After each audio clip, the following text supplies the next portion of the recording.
Okay, welcome back, everyone. I'm here again with Shari. We're gonna talk.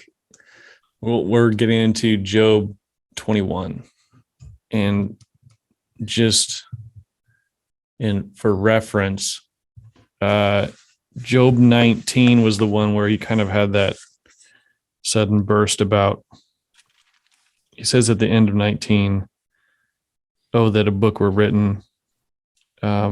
For I know my Redeemer lives, and on the last day he will stand upon the earth. I will see God. I shall see for myself, and my eyes shall behold, and not another. And then Zophar interrupts him. Zophar, in kind of his anger, interrupts him and kind of goes off on to quite a tirade about the evil, or how evil people will be punished, and insinuating that Job is evil. Right. And so we just get off that tirade into 21, and Job actually kind of like changes the tone. He's like a little bit more calm. Oh, and we're also entering into the third cycle of conversations now. So we've gone through once, we've gone through twice, and this is the third cycle starting in 21. So I'm going to read. Mm-hmm. Then Job answered and said, "Keep listening to my words and let this be your comfort. Bear with me and I will speak. And after I have spoken, mock on. As for me, is my complaint against man? Why should I not be impatient? Look at me and be appalled and lay your hand over your mouth. When I remember, I am dismayed, and shuddering seizes my flesh. Why do the wicked live, reach old age, and grow mighty in power? Their offspring are established in their presence, and their descendants before their eyes. Their houses are safe from fear, and no rod of God is upon them. Their bull breeds without fail, their cow calves and does not miscarry. They send out their little boys like a flock, and their children dance. They sing to the tambourine and the lyre, and rejoice to the sound of the pipe. They spend their days in prosperity, and in peace they go down to Sheol. They say to God, 'Depart from us. We do not desire the knowledge of your ways.' What is the Almighty that we should serve him? And what profit do we get if we pray to him? Behold, it is not their prosperity in their hand. The counsel of the wicked is far from me. How often is it that the lamp of the wicked is put out, that their calamity comes upon them, that God distributes pain in his anger, that they are like straw before the wind and like chaff that the storm carries away.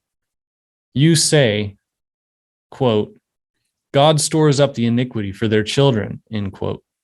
Let him pay it out to them, that they may know it. Let their own eyes see their destruction, and let them drink of the wrath of the Almighty.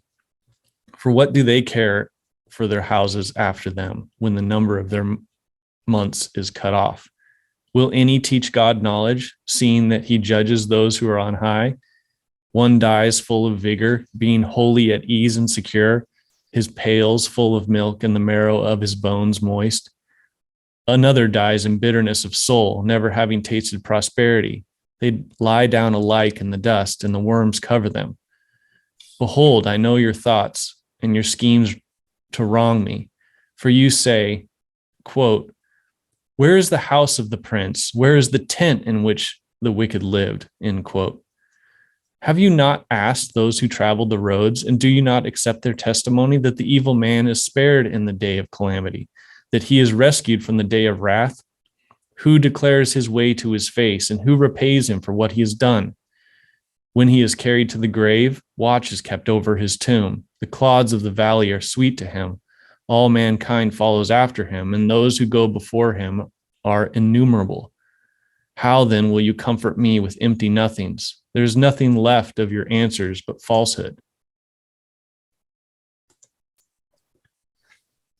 All right, and that's chapter 21, Job speaking, and Eliphaz responds after this. So, like I was saying, Job, after Zophar goes on his tirade, Job sort of changes the tone. He's like a little bit calm at the beginning, and he lays out just it's almost an inversion of what I believe Eliphaz says earlier about the righteous. Eliphaz talks about the righteous, how blessed they are, the benefits that they have, and now Job is like, it's all summed up in the one question: why do the wicked live, reach old age, and grow mighty in power? Mm-hmm. And then he's just like, the wicked prosper. What are you guys talking about? I like that he says in verse 5, mark me and be astonished and lay your hand upon your mouth.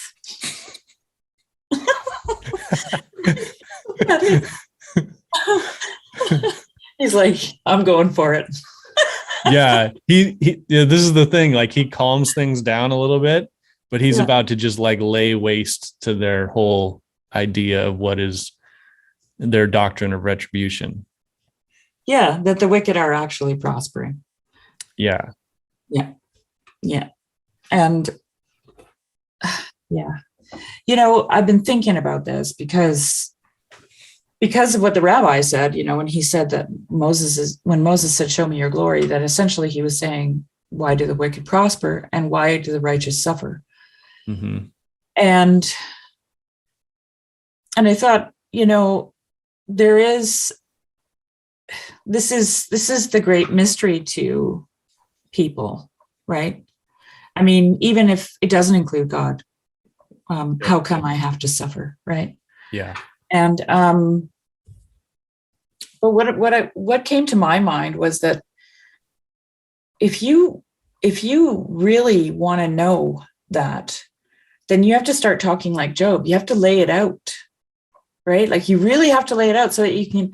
It's like unrolling a map, and putting weights on either side of it on the table so that it stays flat, and getting down into the actual, details of the thing. And that it seems to me like that's what Job's doing, right? He's really getting into the details, like the bull is fertile and the cow is calving, and we've got all kinds of little children and they're dancing in the streets and they're making music and they're saying these things and they're dying peacefully. And like he's getting into the very fine details, but you have to do that because you make, I don't know how to say this, you make those little tiny particular things salient to you, to yourself. Yep. And you realize that in order to get down below what, the surface, because, okay, I'm just kind of winging it here, but his friends are saying, yeah, that's what it looks like, but it's not really like that. Mm-hmm. And Job's going, oh, no.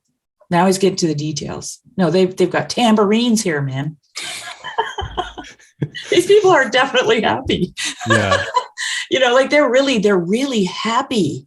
That's the picture he gives you, and so then he's like, they're not just prospering, they're actually happy. Mm-hmm. Right? Yep. And so so what the heck? Yeah. Well, and it's like in this section and even the coming chapters, like Job's not going to lament anymore, really. He's basically going to just address the friends. He's not going to be praying. He's not going to be really calling out to God anymore. In these next chapters, he's going to be just addressing his friends. And so this is like the first kind of like salvo where he's aiming directly for them and their doctrine. And he's not defending himself. He's not saying, in this particular chapter, he's not saying I'm innocent and this is happening to me. He's pointing out to the world. He's like, look out there, the wicked prosper. How could you say otherwise? Mm-hmm. Everything you're saying is foolishness. Yeah. And so he's really kind of destroying their arguments. And, by getting into the details like you're talking about, and he's laying it out very clearly. And even in this chapter, you can he's kind of collected himself in a way that he hasn't, in previous chapters, where he's riding these waves and the ups and downs and whatever. And this was just like a steady, just like yeah. And he says, one verse is coming to mind is in 19 and 20, when he says, you say God stores up their iniquity for their children. He's like, well, their children. And then Job says, let him pay it out to them that they may know it. He's like, why is that just? Let God punish them, not their children. Right. Right. So he's let their own eyes see their destruction and let them drink of the wrath of the Almighty.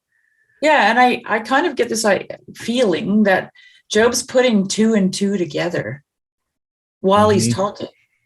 Yeah. Right. Like he's like, it's kind of like when he mentioned the sprout coming out of the tree or life after death, right? He gets these insights just, like about that, about hope, right?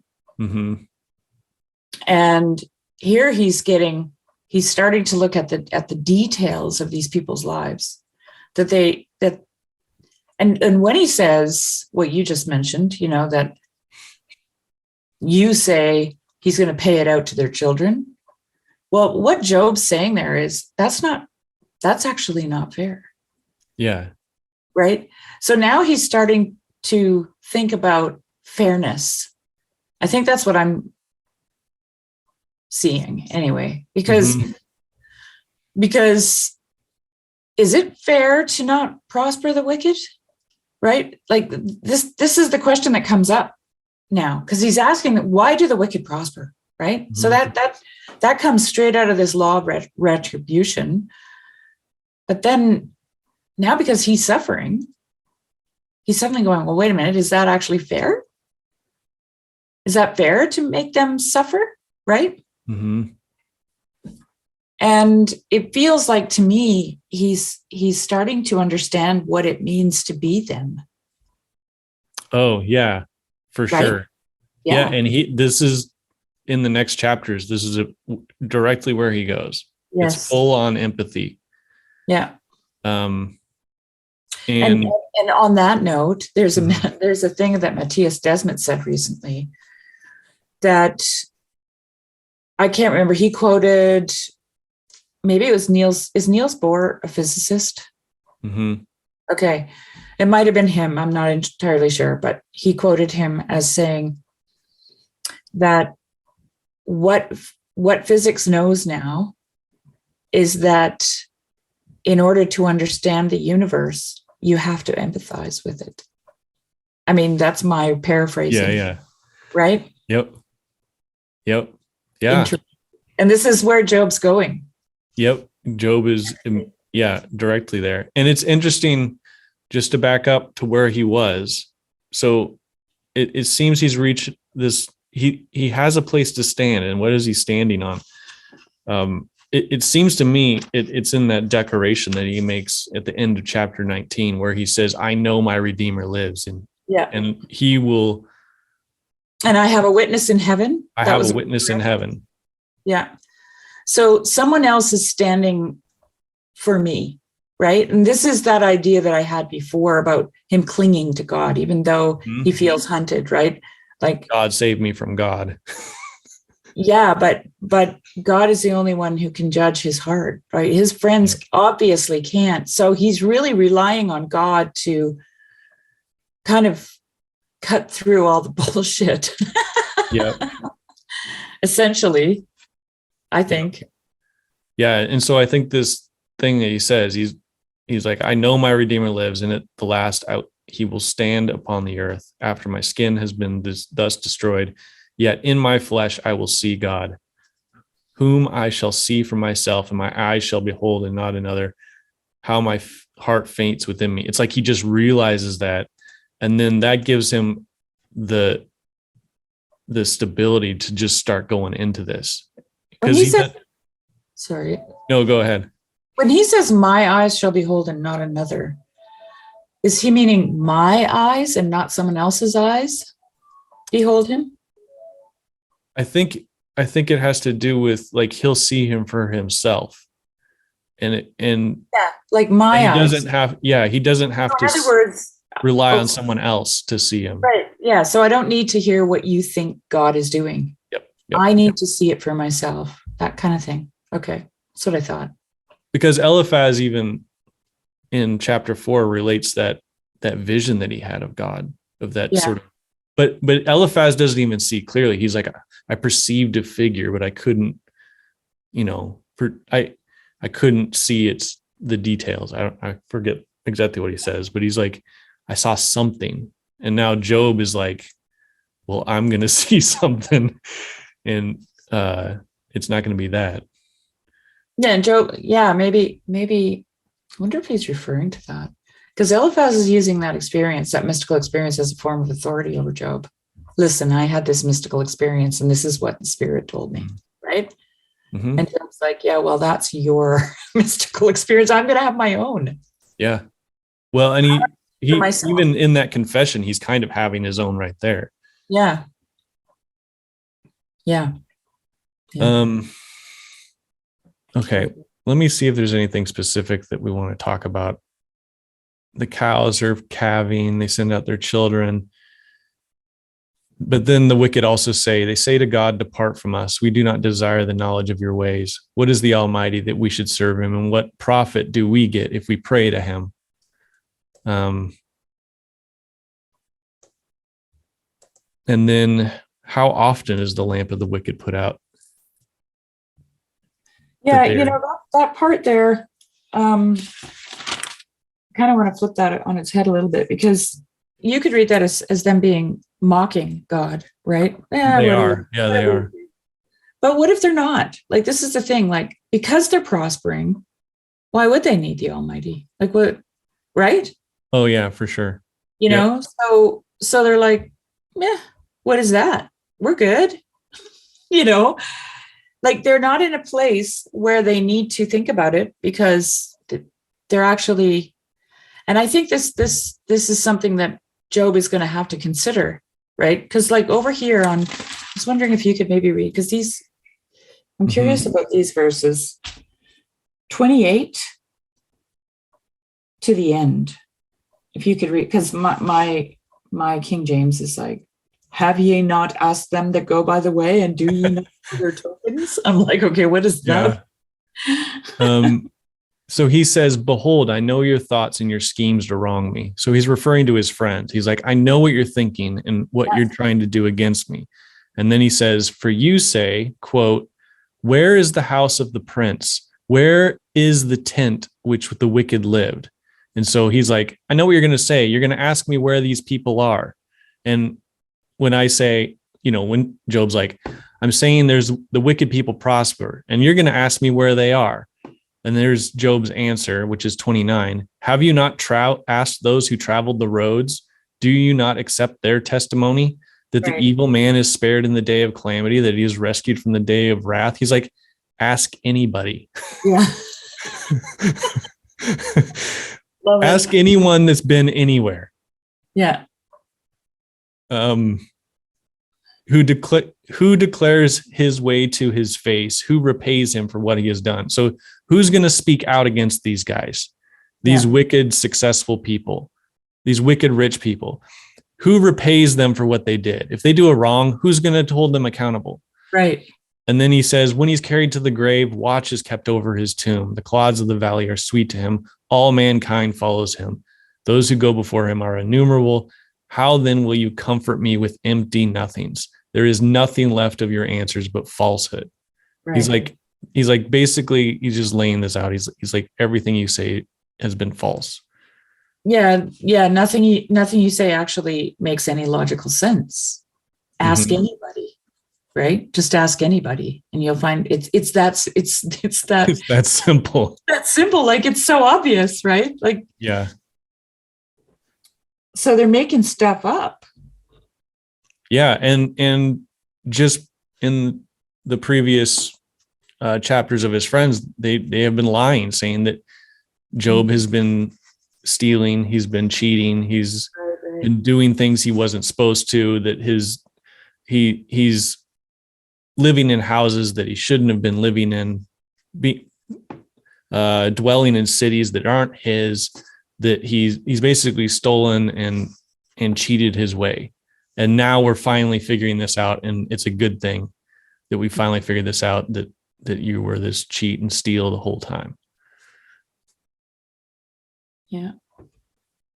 All right, I'm going to move to Eliphaz. Yep.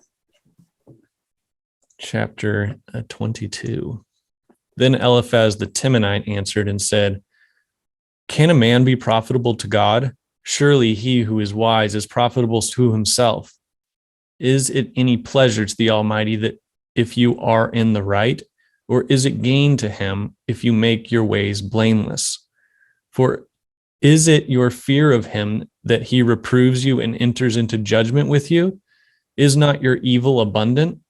There is no end to your iniquities. For you have exacted pledges of your brothers for nothing and stripped the naked of their clothing. You have given no water to the weary to drink, and you have withheld bread from the hungry. The man with power possessed the land, and the favored man lived in it.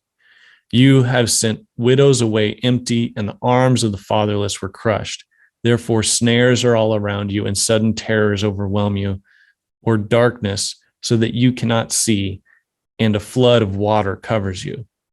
Is not God high in the heavens? See the highest stars, how lofty they are. But you say, what does God know? Can he judge through the deep darkness? Thick clouds veil him, so that he does not see, and he walks on the vault of heaven. Will you keep to the old way that wicked men have trod? They were snatched away before their time. Their foundation was washed away. They said to God, depart from us. And what can the Almighty do for us? Yet he filled their houses with good things.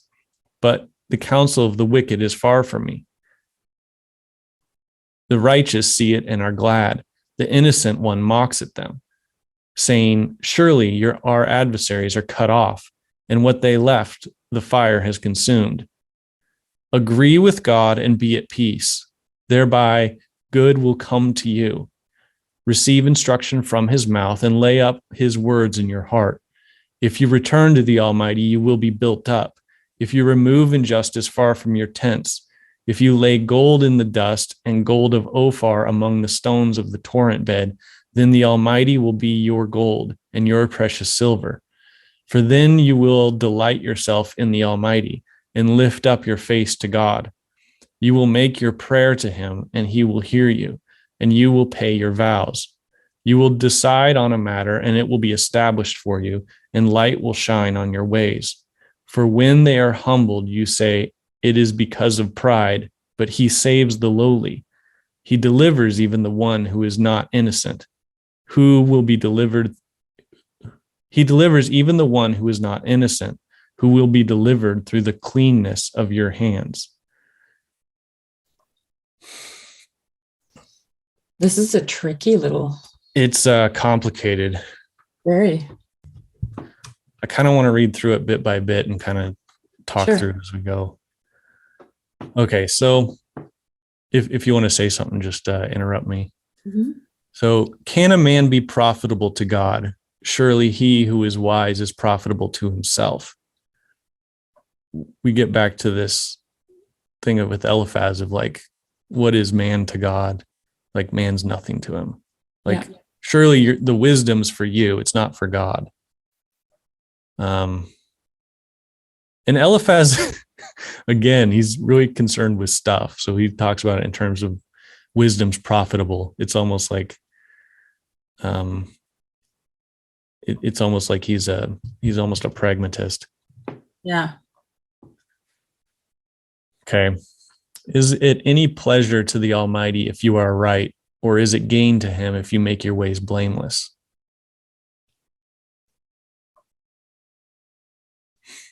So again, it's like, does it matter to God if you're righteous or wicked? Well, he says, is it any pleasure if you're right? Is it his gain if you're blameless? So again, he's like downplaying sort of the role of man. So he's like minimizing, right? Then he says, is it for your fear of him that he reproves you and enters into judgment with you? I don't know what that means. That's verse 4.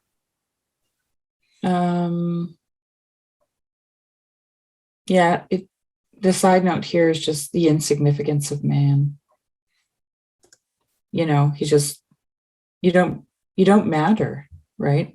Is he afraid of you? Will he reprove you for fear of you? Is he afraid of you? You know, is he trying to keep you down because you might grow greater than him? You know, kind of thing. Here, the Amplified Bible says, is it because of your fear of him that he corrects you, that he enters into judgment against you? He's almost kind of mocking the idea that, is it because of your goodness that he's bringing this against you? Mm-hmm. Does he correct you and take you to court because of your piety? So he almost, Eliphaz is almost, because we, from the beginning of the story, we know Job, how these things happen to Job because he is blameless and upright.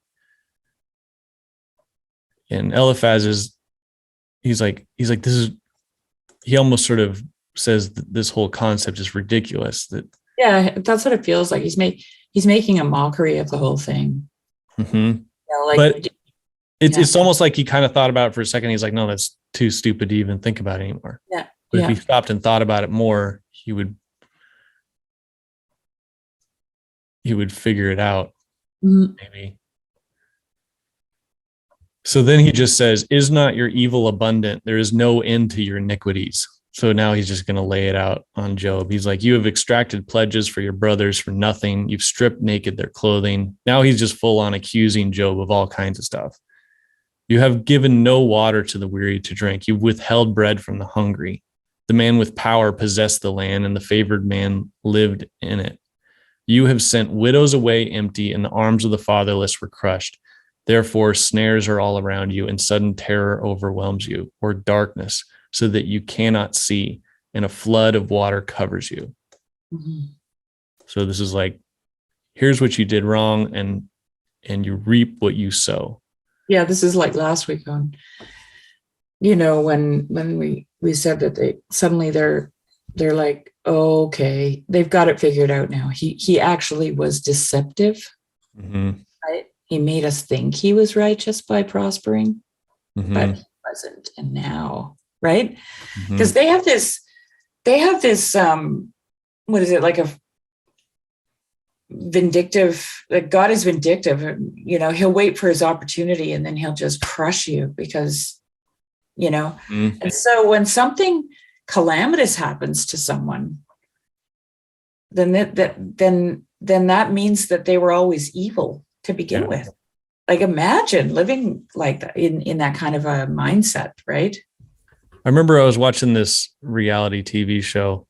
It was a while ago, long time ago, and it's a family, and they had an older teenage son, was like 16 or 17, and one of his friends had gotten into like a pretty bad car accident, and so like they're all wealthy, it was wealthy families or whatever, got into a car accident with his brand new Porsche or whatever, was in the hospital. And I remember the conversation that was in the show was like, oh, isn't that too bad that he was in that car accident? He's really hurt. And then the son was like, yeah, I was just driving that street the other day, and it just kind of scares me that like I could have been in that accident. And then the mother of the son was like, yeah, but he was always causing trouble and always like, and like went into this thing where she was like, that kid was always kind of like off, and I'm not surprised that this really happened to him. totally unconnected to the accident. Wow. like just started kind of denigrating his character, saying like basically kind of deserves it. And the reason why you didn't crash and that you shouldn't worry is because you're a good son. And he was kind of like, so people still think in this way, like, oh yeah, I mean, how often do we do it? How often do we actually have that fleeting thought that, oh well, they deserved it, you know? Yeah, it's easy to dismiss people when you're like, think of something that happens to someone, you're like, they must have screwed up. Yeah, and they're getting their comeuppance now, you know? Yeah. Okay, so verse 12, is not God high in the heavens? See the highest stars, how lofty they are. But you say, quote, what does God know? Can he judge through the deep darkness? Thick clouds veil him so that he does not see, and he walks on the vault of heaven, end quote. So he's quoting Job there. He's summarizing Job before, which when Job was talking about the sort of the impenetrability of God, and he's trying to reach God, but thick darkness covers him. Let me see if I can find the exact verse. Okay, all right, I'll read these two parts. Okay. The first one is Job 3, 23, and it says, this is Job speaking, why is light given to a man whose way is hidden, whom God has hedged in? And then the other one was the reference that you found, which is 19:8, which is Job speaking. And he says, he has walled up my way so that I cannot pass. He has set darkness upon my paths. Mm-hmm. Okay, so it looks like Eliphaz is trying to summarize. So he's quoting Job, but it's not a direct quote. He's summarizing Job's position. He's saying, oh, okay, so you think that, yeah. So he says, you say, what does God know? Can he judge through the deep darkness? I don't think Job ever said that God can't judge through the darkness. No. Job has talked about the veil of darkness that's preventing him from seeing God. Yeah. He hasn't talked about the darkness being God can't see through. In fact, the opposite. Job said God sees everything from the depths of Sheol to everywhere. Right, but it's Job that can't see out. Yeah. And this guy's taking it as if it's God that can't see in. Yeah, he's saying, Job, you're saying God can't see, that this darkness has covered him and he's blind? Because the other part of Job's argument is like, I'm innocent. I need to speak to God so that we can get this straightened out. So he's kind of like saying, this is a Kathy Newman interview. So what you're saying is,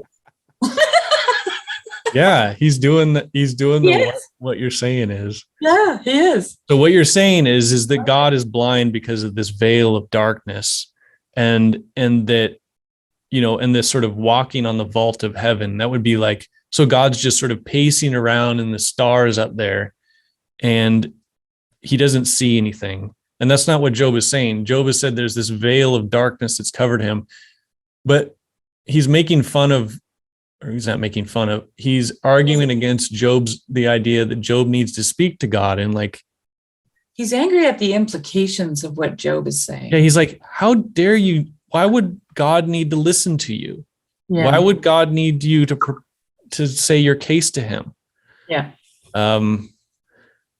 And okay, so then he says, will you keep to the old way that wicked men had trod? So he's like, this is the oldest thing in the book, Job, what you're doing. They were snatched away before their time. Their foundation was washed away. And they said to God, and this is exactly what Job said before. And when Job is talking about the wicked that are prospering, now he's talking about the wicked, which he's saying like, you're doing this, Job. He's saying, they say to God, depart from us. And what can the Almighty do to us? Yet he filled their houses with good things, but the counsel of wicked is far from me. I think that's almost exactly what was said Yeah. in chapter 21. In chapter 21:14, it says, they say to God, depart from us. We do not desire the knowledge of your ways. And then 16 says, behold, is there not prosperity in their hand? The counsel of the wicked is far from me. Yeah. It's exactly the same. So he's, again, and then he says, the righteous see it and are glad, meaning when the wicked are snatched away before their time. And saying, surely our adversaries are cut off, and what they left, the fire has consumed.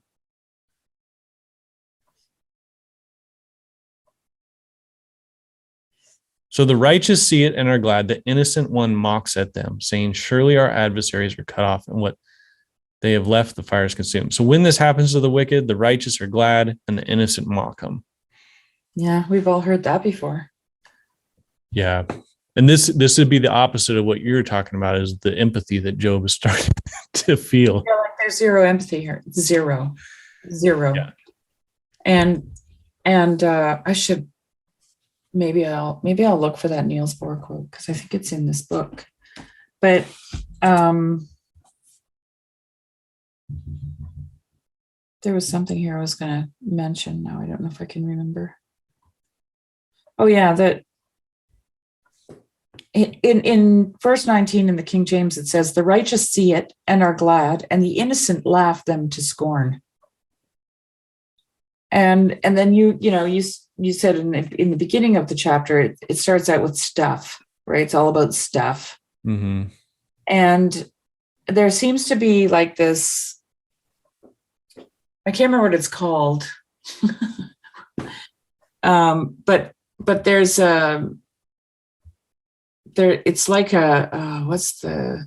there's this payment system going on here for Eliphaz, right? And judicial debts, payments, that whole, what would you call it, system is kind of like generating in his mind. That's how it feels to me. Yep. Because he's using some of that terminology, and he's thinking along those lines, right? Mm-hmm. And Job is just like,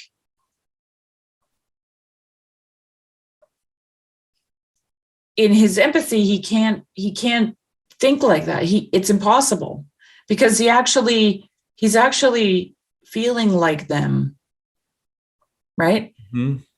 How do I want to say this? Okay. Well, Job is thinking in terms of a sort of a courtroom setting with his desire for a mediator. Yeah, but that's not. But he's thinking of it in different terms, and he's building a case. He's wanting to present it to God. He when he says he wanted to be able to approach God like he would approach a man at the gate, which means that was where they would resolve differences. They would come meet at the gate of the city. He wants to say his piece, but he needs a face-to-face.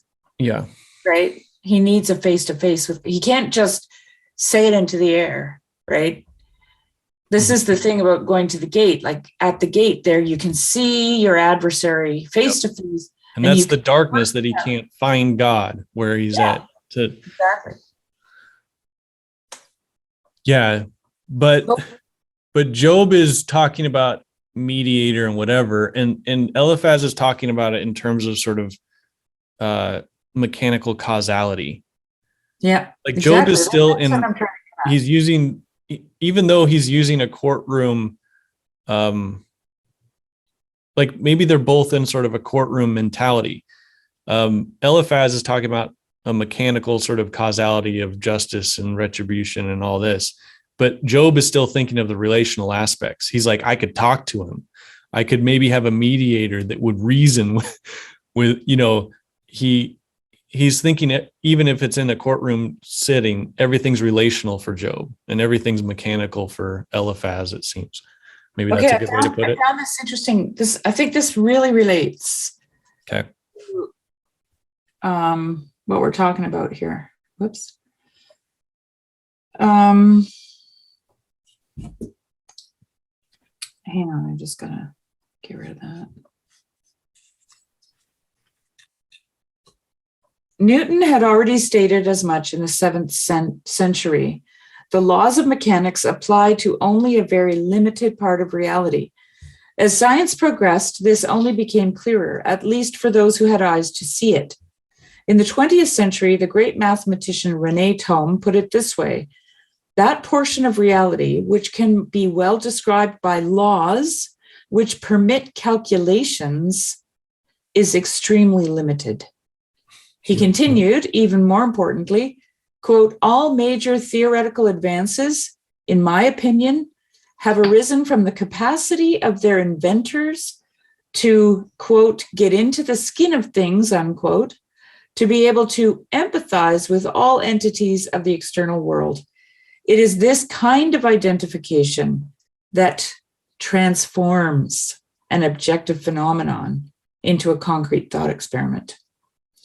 This sheds surprising light on the nature of science. Most are of the opinion that science consists of making dry logical connections between objectively observable facts. However, science is in fact characterized by empathy, a resonant affinity between the observer and the phenomenon under investigation. As such, science stumbles upon an unknowable and mysterious essence that escapes logical explanation and which can be described only in the language of poetry and metaphor. That's so good. That's perfect. It's perfect. Yeah, that's exactly what's happening. Yeah, and one more thing. I'll just read this last thing here. Encounters with that essence often result in what we might describe as the seminal religious experience, a religious experience that proceeds and is untainted by religious institutions or dogma. Max Planck testified to that experience in perhaps the most direct and vulnerable way. Science eventually arrives where religion once started, in a personal contact with the unnameable. So, and we think we're so smart that we're the first human. Modernity is the first human beings to have a scientific frame of mind. Yeah. Right. But seems pretty apparent to me, just with that description that I just read, that this is exactly what Job's friends are doing. Yeah. It's the object-subject, right? The objective-subjective, cause and effect, mechanistic, and in order to get down, and that's what I was trying to say in the beginning of this thing, to get down below, underneath all of it, you have to empathize. Yep. That's that resonating with that. Like you have to resonate with something in order, like, yeah. He does at the end, Eliphaz at the end says, agree with God and be at peace, thereby good will come to you. So now he's again offering sort of like, Job, you need to repent, you need to get in line, receive instruction from his mouth, lay up his words in your heart. If you return to the Almighty, you will be built up. If you remove injustice from your tents, if you lay gold in the dust and the gold of Ophir among the stones of the torrent bed, then the Almighty will be your gold and your precious silver. We need to remember this idea. He's like, God will be your gold and your silver. For then you will delight yourself in the Almighty and lift up your face to God. You will make your prayer to him and he will hear you, and you will pay your vows. You will decide on a matter and it will be established for you, and light will shine on your ways. For when they are humbled, you say, it is because of pride, but he saves the lowly. And then this last section from Eliphaz is almost good.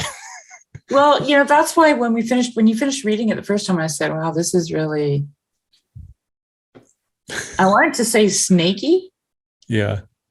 Serpent-like, as in, because it's not untrue. It sounds really nice, right?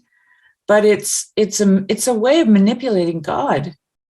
Is what it is, really. That mechanical causality. Yeah. And Yeah. But this last sentence, even like, before we get to the last sentence, even the idea, he's like, delight yourself in the Almighty, make your prayer to him. He will hear you.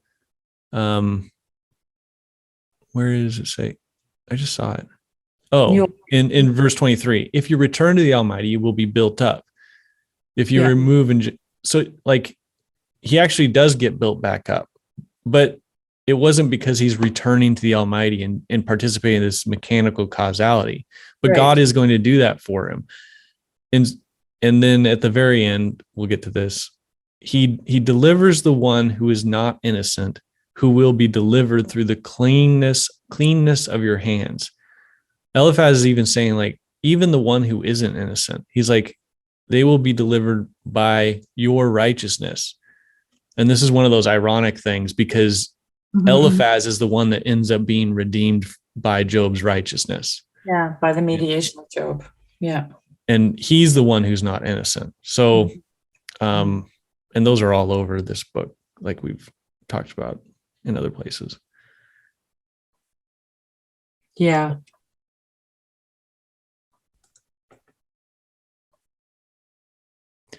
Okay, Job 23. Yep.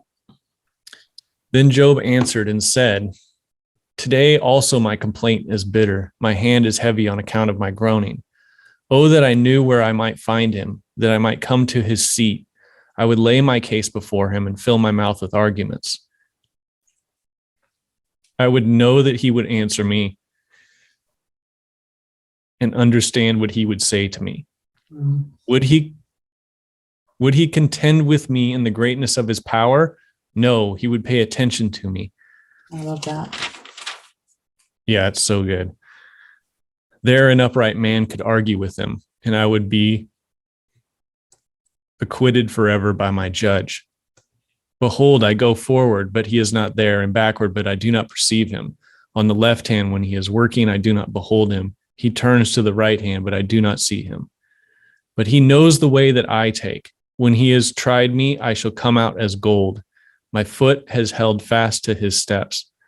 I have kept his way and have not turned aside. I have not departed from the commandment of his lips. I have treasured the words of his mouth more than my portion of food. But he is unchangeable, and who can turn him back? What he desires, that he does, for he will complete what he appoints for me, and many such things are in his mind. Therefore I am terrified at his presence when I consider. I am in dread of him. God has made my heart faint. The Almighty has terrified me. Yet I am not silenced because of the darkness, nor because thick darkness covers my face. Chapter 24. Why are not times of judgment kept by the Almighty? And why are those who know him never see his days? Some move landmarks. They seize flocks and pasture them. They drive away the donkey of the fatherless. They take the widow's ox for pledge. They thrust the poor off the road. The poor of the earth all hide themselves, because behold, like wild donkeys in the desert, the poor go out in their toil, seeking gain. The wasteland yields food for their children. They gather their fodder in the field, and they glean the vineyard of the wicked man. They lie all night naked without clothing, and have no covering in the cold. They are wet with the rain of the mountains, and cling to the rock for lack of shelter. There are those who snatch the fatherless child from the breast and take pledge against the poor. They go about naked without clothing, hungry. They carry sheaves. Among the olive rows of the wicked, they make oil. They tread the winepress, but suffer thirst. From out of the city, the dying groan, and the soul of the wounded cries for help. Yet God charges no one with wrong. There are those who rebel against the light, who are not acquainted with its ways, and do not stay in its paths. The murderer rises before it is light, that he may kill the poor and needy, and in the night he is like a thief. The eye of the adulterer also waits for twilight, saying, no eye will see me, and he veils his face.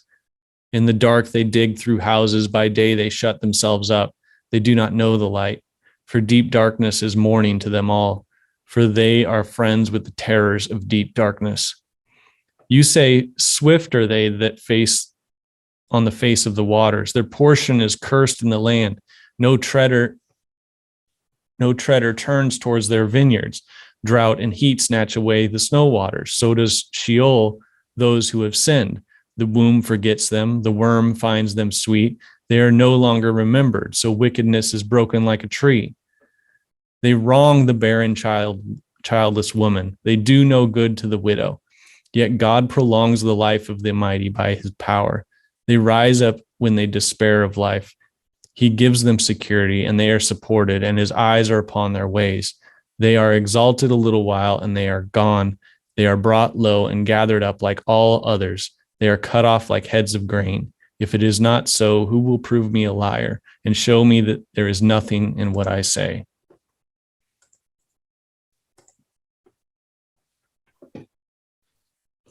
And that's Job's. I like how empathetic he is toward the poor. Yeah. That's what I was talking about. He grows in empathy. He's like saying, I can't remember if he doesn't say it here, or he's almost saying like, I am one of them. Oh, sure. He's feeling it.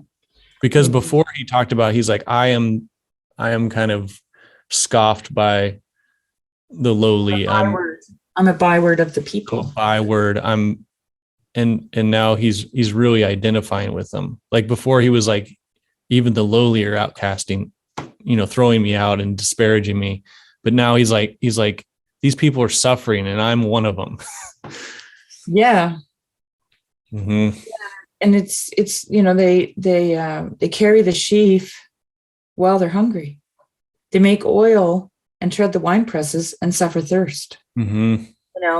So that's a really specific kind of picture. That's the picture of a person who fulfills their task regardless of their own suffering, right? Like that. That's a very courageous and admirable person. Mm-hmm. And suddenly Job is seeing the dignity inherent in the poor. Mm-hmm. Here. Well, I don't know. I think this is part of what I think God's speech does. God sees all that. Yeah. It's maybe getting a little bit too far.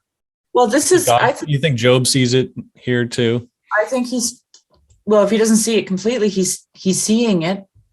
Yeah, he's definitely hinting at it. Because this is what empathy does, right? It starts to see as God sees. Yep. And then suddenly you realize that God can't not love them because they don't have stuff. God can't not love them because they don't live in a palace. Mm-hmm. That doesn't make any sense. Look at how dignified they are. They're hungry and they're carrying the sheaves off the field. They're thirsty and they're treading the wine presses. Mm-hmm. How much more righteous can you be? Mm-hmm. I think that's how I hear it, Yep. And so Job is starting to see this other layer, like this other way of seeing humanity. Right? Yeah, he starts out talking about the wicked just before this. He's like, the wicked do this, the wicked do that, and starts talking about the wrong they do. And then here he's really seeing like the people that are affected by the wrong that they're doing. And so I'm just wondering, Job's wicked are not the wickedness that Job sees, perhaps, you can correct me if I'm wrong, mm-hmm. is not the kind of wickedness that you just see. You can't judge it, right? It's like, oh, he must be wicked because he has nothing. He's covered in sores. He's a leper, mm-hmm. right? Some calamitous thing has happened to him, and that's his judgment from God. Mm-hmm. That's karma. That's what that is. Mm-hmm. That's what it's like in India, Yep. And the same kind of callousness ends up, it's so interesting. Like, it's always kind of fascinated me, because karma is a way to redo your life, right? Like, it's like, okay, well, you didn't do so good, so now you can come back and you can redo, right? And so it seems like a mercy, but it ends up not being a mercy on a horizontal plane, right? Mm-hmm. Because people stop caring about each other because of karma. Like, really, they really do. Like, it's brutal. I remember there was an old man crossing an intersection, and he died. I don't know, he maybe had a heart attack or whatever. I wasn't there, but a friend of mine was there. And he tried to give him CPR and yelled at people to get an ambulance, and they just ignored him. Okay? They ignored, he was an African guy, so he wasn't Indian. And they just ignored him. And then Douglas left because the man was dead, right? And told people around who were from that community to find out who his next of kin were and get him off the road. That body laid on the road for a week. And this was a city, not a little country village. Yeah. Okay. And this was 1985. Mm-hmm. 1985. Okay. So it wasn't like 1773 or something. Right. You know what I'm saying? Sometimes cars drove over the body. That's crazy. And Douglas and Rakungu and I, there was my two African friends that were with me there. We talked about this for a long time because when you talk to people about karma, they think it's a good thing. Mm-hmm. Okay. But then when you see how karma plays out, it is not a good thing. There's no empathy in karma. If you're an untouchable in India, nobody will touch you. Mm-hmm. Why? Because that's your karma. Yeah. That's why the caste system exists in India. Okay. Because that's your journey, right? That's your karma. And I can't interfere with that. Yeah. So anyway, that's, it's pretty primordial, or not primordial, but it's a very primitive way of approaching these things, right? Mm-hmm. It's that cause and effect thing. And then these religious ideas seem to develop around it. So, if I think about what Job's saying here about the poor, if I think of Job as, let's say, a Brahmin in India, because he probably would have ranked up there with them because they're usually rich, right, and successful and all that stuff. And now suddenly he's going, he's down in the untouchable region and he's empathizing. Yeah, like that's a huge leap. Yeah, culturally speaking, right? Yep, it's a major deal. Yep. And this is even different than how he talked about it before. Like he was embarrassed that they were speaking badly about him and that they were disparaging him. And now he's sort of identifying with them in a really strong way. And it's, it reminds me of those movies where, like, geez, it's been a long time ago since I saw this movie, but I'm thinking about The Fisher King with Robin Williams. Did you ever see that? Yeah, it's been a long time, but where this guy makes friends with this bum, like this literal crazy guy, right? And finds out that he was a man. Yeah, he was a person. Yeah. He was right, and then what happens when you get close to that is you suddenly think, oh, this could happen to me easily. Right? I could fall off the edge. I could be the Fisher King. I could, like Job, I am one of those poor people. Right. And I know that I did nothing wrong. Mm-hmm. So now all the years that he looked at that and judged it as them being judged by God, for example. Can you hear me? I can hear you. Oh, I'll just keep talking. Oh, did it like cut out? Okay. Yeah, you're kind of frozen, but it's okay. It's just my internet, I think. All the years that he ended up judging those poor people, now he realizes that he's actually, as one of them, he realizes that they never really deserved to be there. Something like that. Yeah. Yep. Right? Yeah, that's really good. I think that's right. Yeah.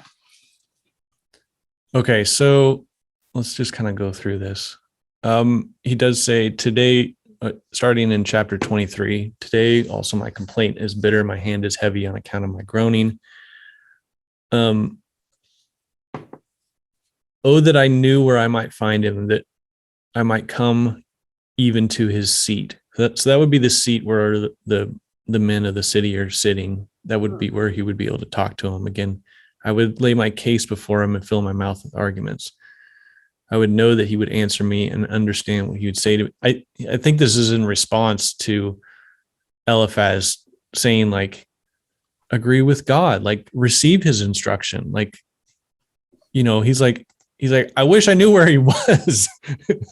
And this is where Job's confusion, and he's just being honest about, he doesn't, and then he talks about he's going forward and backward and left to the, and God moves forward and backwards to the left to the right, but I don't know where he is. It's a confusion. And this is also like reminiscent of the whirlwind that God will show up in. So God's moving forward and backward and left and right, and I can't make sense of what God is doing. That's like that example that I've talked about moving the horse around the round pen. Mm-hmm. Right? Because Job's trying to follow that, right? Like, he's trying to make sense of this. Like, what do you want? What do you want from me? Yep. That's exactly what. Yeah. And then so, but he has this hope, like in verse 5, he says, I would know that he would answer me and understand what he would say to me. And then in verse 6, he says, would he contend with me in the greatness of his power? No, he would pay attention to me.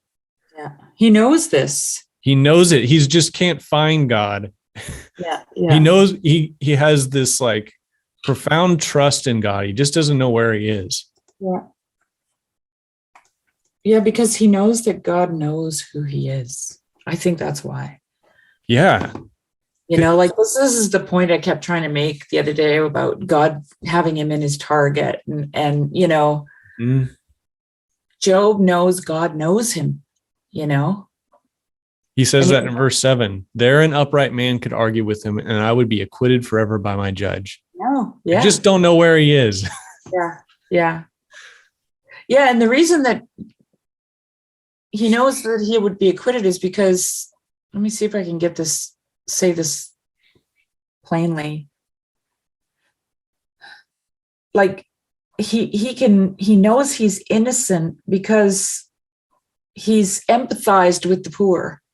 He knows that it is not the result. Like there's not a judgment, that just bad things happen. Mm-hmm. And we're all walking that edge between success and failure, right? And that we're just fragile little insects, little human beings. And because Job feels that kind of compassion and mercy for the poor now, he knows that God's going to feel like that about him. He knows it. Mm-hmm. Right? Yep. And it's not like, and we'll hear more about this in like chapters 29, 30. But Job actually goes through kind of his life.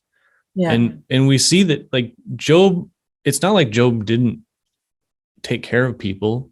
Like he says, like whenever a widow came, he provided for her. Or if there was ever an orphan, he made sure that he gave he did everything he could for people. But but there's a difference between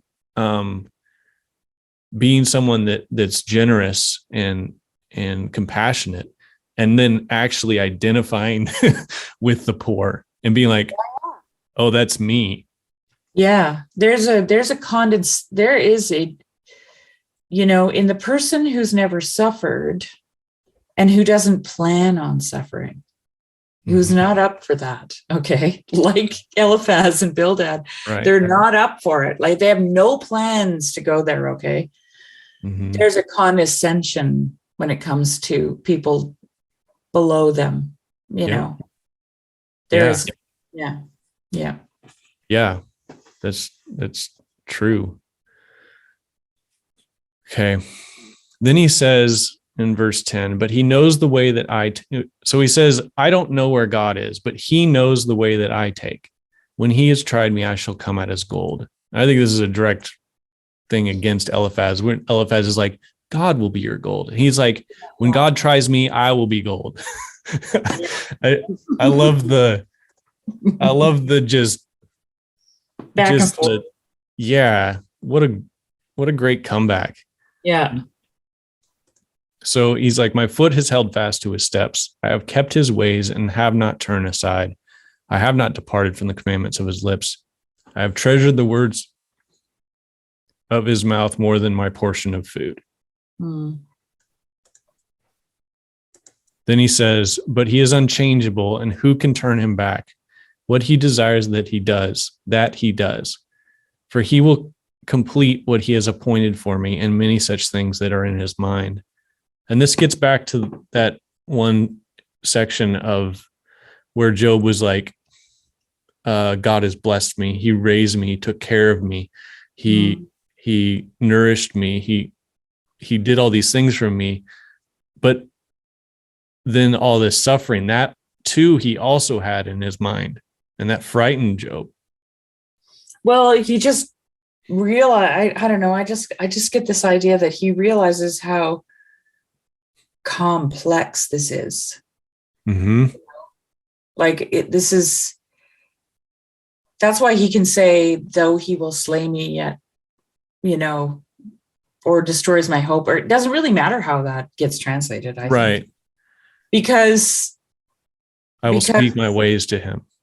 Yeah. Like that's why he's clinging to the thing that's hunting him. Like it's this continual contradiction, it seems like. But Job knows there's something honest about it, integer about it, whole, right? It's a greater thing than you can just see. So he says, therefore I'm terrified in his presence. When I consider, I am in dread of him. So he's almost like he's lamenting at a part. He's like, I didn't used to be afraid of him. I didn't used to dread the thought of him, but now I do because of all this. He says, God has made my heart faint. The Almighty has terrified me. Yet in the King James, it says, for God's made my heart soft and the Almighty troubles me. Yeah. I don't know what the Hebrew says there, but it might be interesting.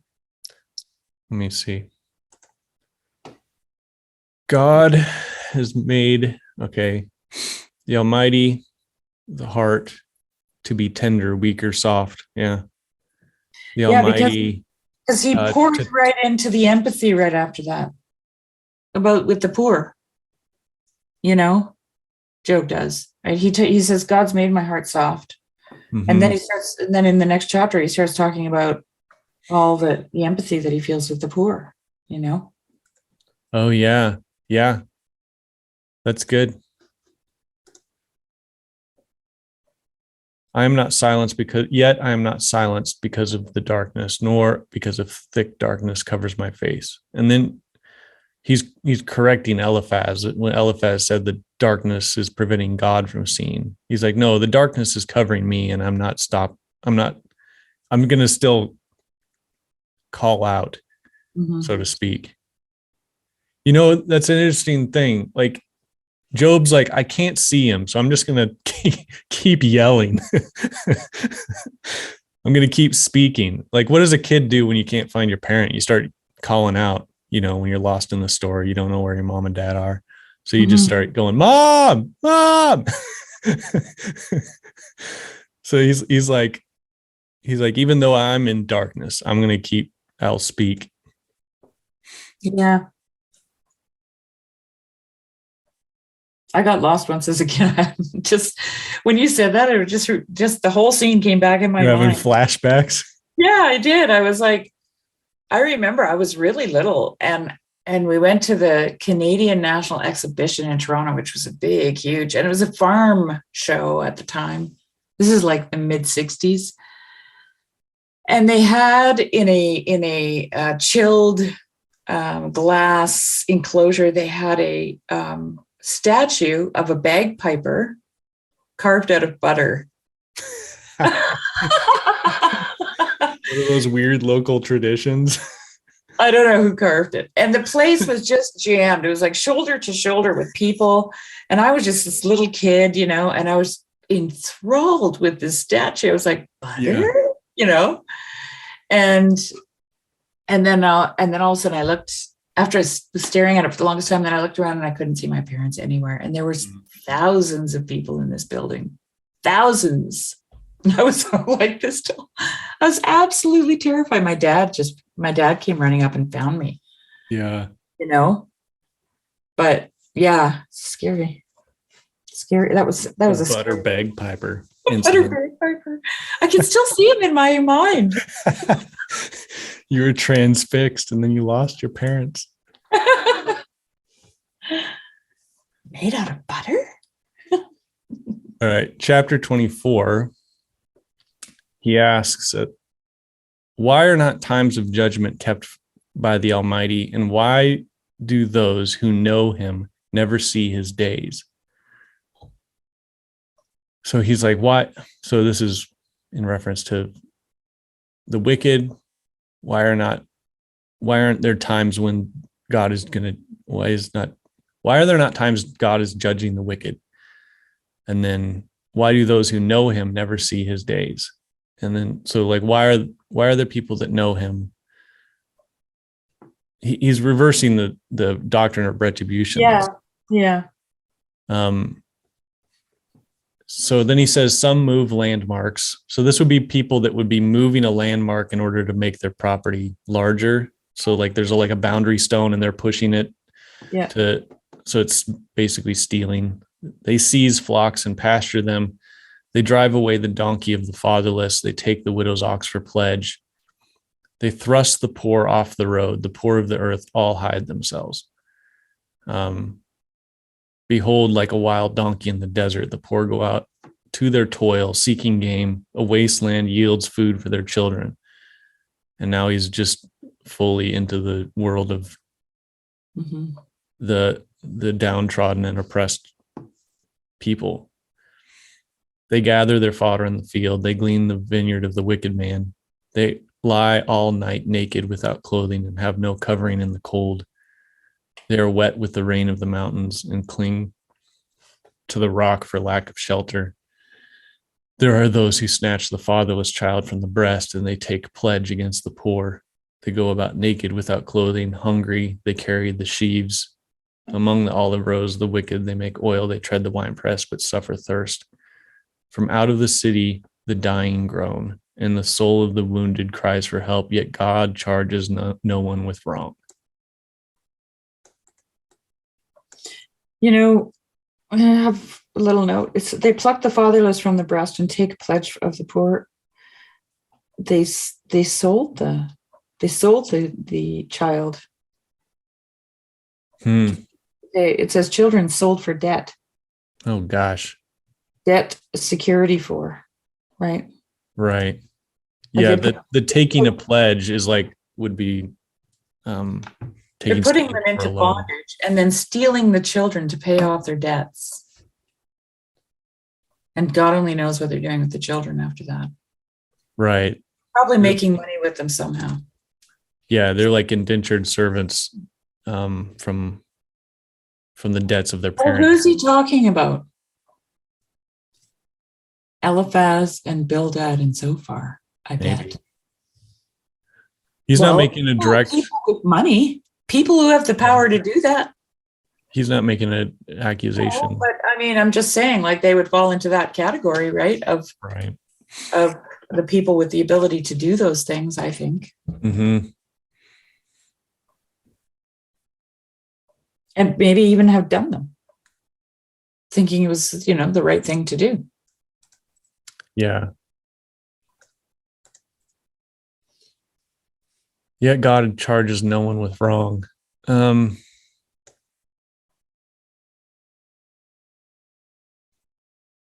Okay. Verse 13. That's a really huge line. Yeah, I'm trying to think what to say about it, but I don't have the words. Well, there's no judgment. It just is. That's the only thing. That's how I prefer to think about it. It's like, the problem with karma is that there's a judgment there. Well, it's like that because you got to pay your debt, right? You got to pay, you got to make it up because you didn't, you weren't good enough. Right. Mm-hmm. And when God doesn't call any of that wrong, then it has no reason. You see what I'm saying? Mm-hmm. Which is not the way we think about these things. Like you said, that mother about the son. Well, he was not a great guy, so it doesn't surprise me. Right? Yeah. We always want to try to find a reason for someone's either success or failure. What if it just is? What if that's the reason? Because either one of those things are highly possible. And this is why I talked about the Fisher King, right? Because, and also I think the reason why Job's friends get so annoyed with Job, because he's insinuating that this could happen to them. Mm-hmm. Right. And that would require them to really come down off their high horses. Oh, just wait, Shari. It gets good here in like 3 chapters. But I don't know if you get what I'm getting at. The whole idea that God doesn't call it wrong. Yeah, there's 2 ways to take that. One is the way that you're saying is like God's not charging anyone with wrong. Like, what is God doing? The other way is like someone needs to be charging people with something wrong. Like that would be what verse is that again? Verse 12, 24:12. Okay.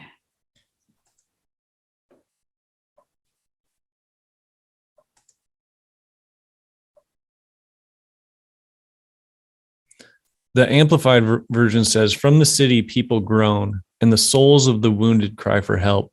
Yet God does not pay attention to the offensiveness." Yeah, it's the same thing, Jess. And in the King James, it says, "God lays not folly to them," right? Mm-hmm. So God's not making it. He's not making a big deal at it. Like he's not focusing in on why. Who's pleading the case for them? That's what it makes me think of, is like Job's. See, this is my thing, is like this is Job's path on to becoming the mediator. His identification with these people is part of the way that he becomes the mediator, because then he identifies with them and then he's like, look at all this. Why isn't this being dealt addressed? Yeah, but it can't be because of their belief system. Mm-hmm. Yeah, right? The doctrine of retribution standing in the way. Yeah. Yeah. In order for these things to be remedied, there has to actually be someone that's willing to speak up And like he was talking about, who's going to say anything to these evil rich people's faces? Who's going to call them out? There's no one. And then he says, yeah, no one's looking at this offensiveness. God isn't looking at it. And so this is like, for me, like Job's stumbling into his purpose. and for me, this is hinting at kind of the purposes of God in all this. Yeah. It's to make the human being a mediator of empathy. Yeah, to raise Job up into a mediator that will, because man, when we get into the speech of God, we'll get into this, but yeah, we have like the ox or the wild donkey. Because Job compares these people to like the wild donkeys that go out and that they go out to their toil, seeking game, to wasteland yields. The wasteland yields food for their children. He's like, it's so sad that they go out. And then the way God talks about the wild donkey is God talks about the wild donkey with dignity. Yeah. That's what I'm saying. And God sees just the beauty in the wild donkey. And that's what Job's seeing. That's why I say, yeah, he's starting to see that. Well, they're treading the winepress while they're thirsty. Oh my gosh. Like what? There's a lot of dignity there, right? And integrity. Mm-hmm. They're bringing in the sheaves while they're hungry. Mm-hmm. For the rich man. For right? The rich, not evil, for themselves. For the wicked. Right. For the rich guy who owns the olive oil and the wheat and the wine. They're doing all the work while they hunger and thirst. Yeah. Who's the righteous one there? Who's the one that's right? Got dignity, and who's serving who? And that's what Job's realizing. Yeah. Right. Yeah. It's amazing. Mm-hmm.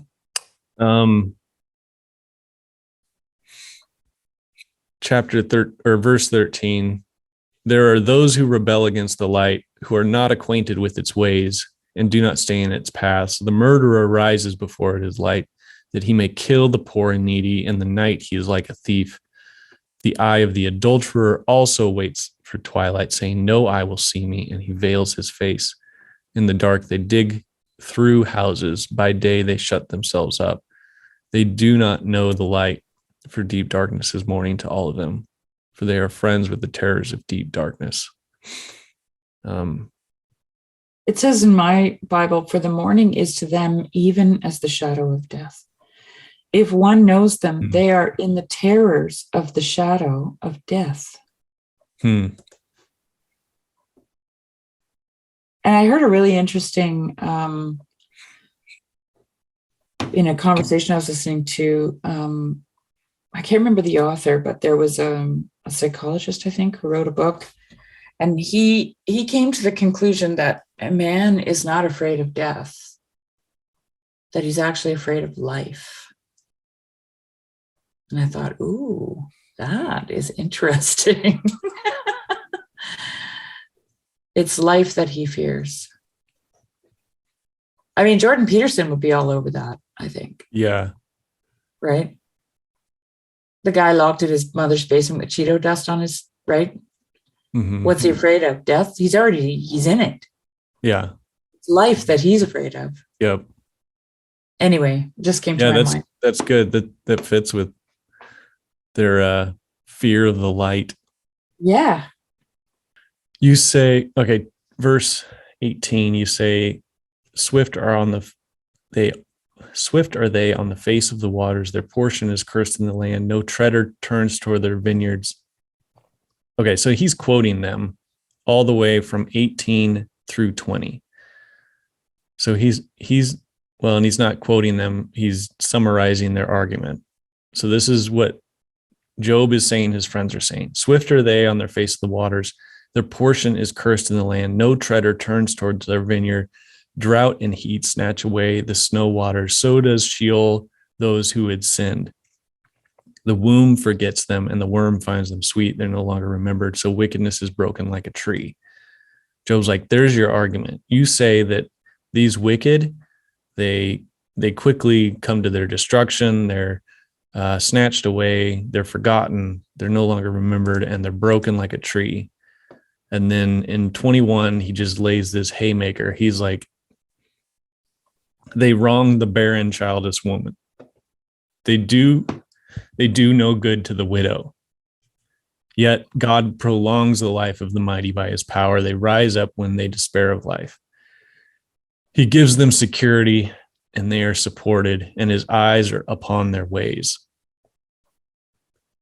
He's like, it looks like God is actually giving them life and helping them, or at least not.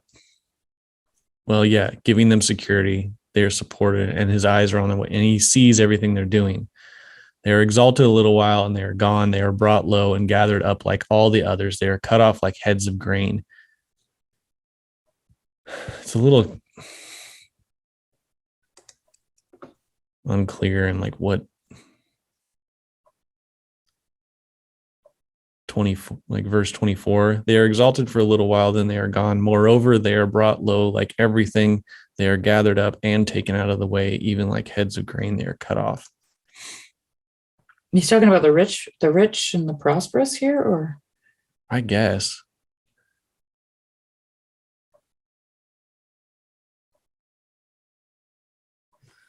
Yeah. He made a note here that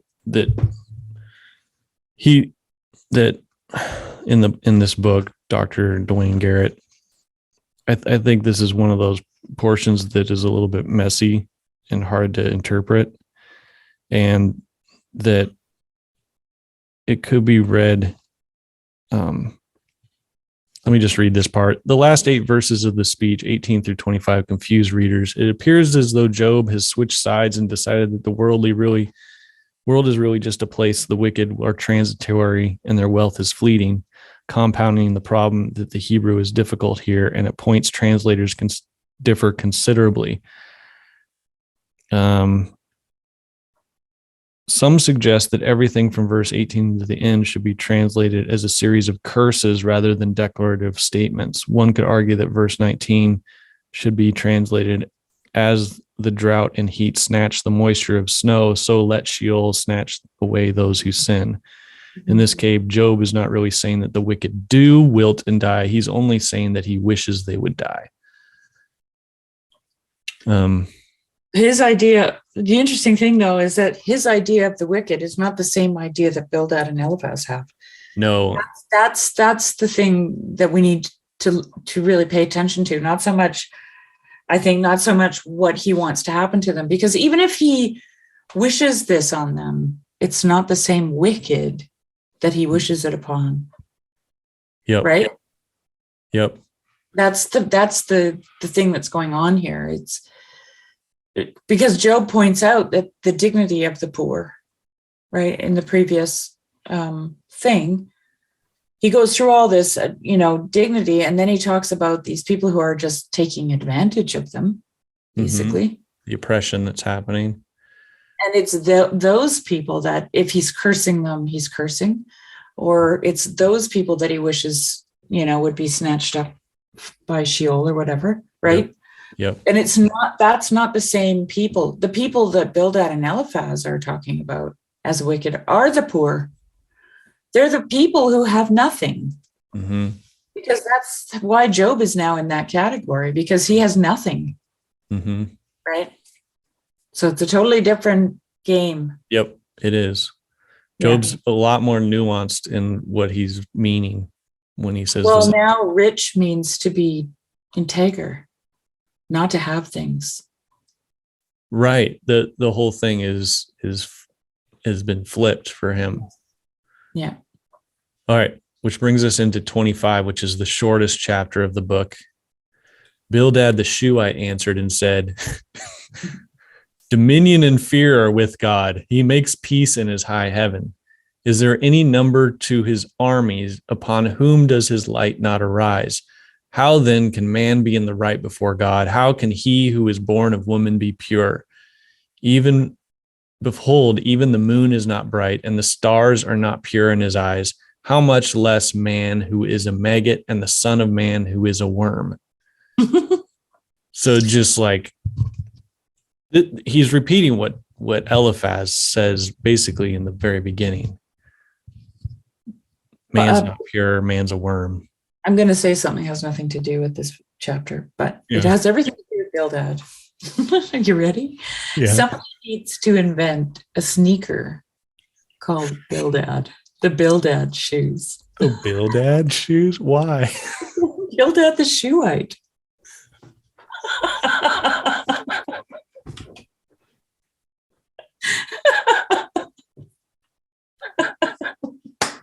This is where this has come.